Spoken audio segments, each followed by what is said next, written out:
지역화폐 많이 쓰죠. 최근에 정부가 지역화폐 가맹점 등록 기준을 연매출 30억 원 이하로 제한하면서 사용 불만 민원이 잇따랐는데요. 내년에도 지역상품권 관련 지원 예산을 편성하지 않으면서 지역화폐가 사라지는 것 아니냐는 우려가 큽니다. 주연방송 송혜림 기자입니다. 지역사랑 상품권, 지역화폐에 대한 정부 지원 예산이 내년에도 편성되지 않을 전망입니다.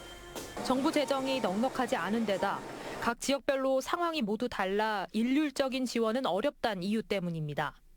하지만 일선시군은 지역화폐가 지역경제 활성화에 도움이 된다고 보고 계속 인센티브 할인 발행을 유지한다는 계획입니다.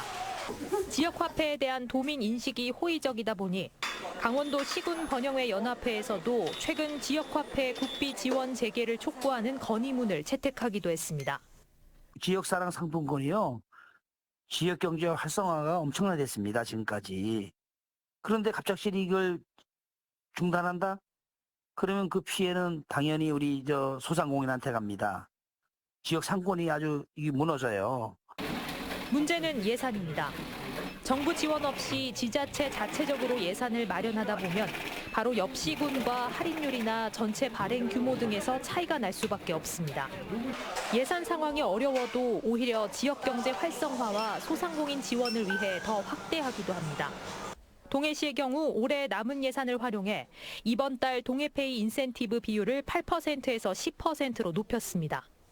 고금리 고물가로 인해서 어려운 소상공인들에게 도움을 좀 주고 연말 지역경제 활성화를 위해서 내년 같은 경우는 국비 지원이 되지 않기 때문에 저희들 그 발행액은 800억으로 해서 동일하게 하고 인센티브는 6%로 낮춰서 각 자치단체 재정으로 어렵게 끌고 나가고 있는 지역상품권 제도가 정부 지원 없이 언제까지 유지될지 걱정하는 목소리가 커지고 있습니다. 지원뉴스 송혜림입니다.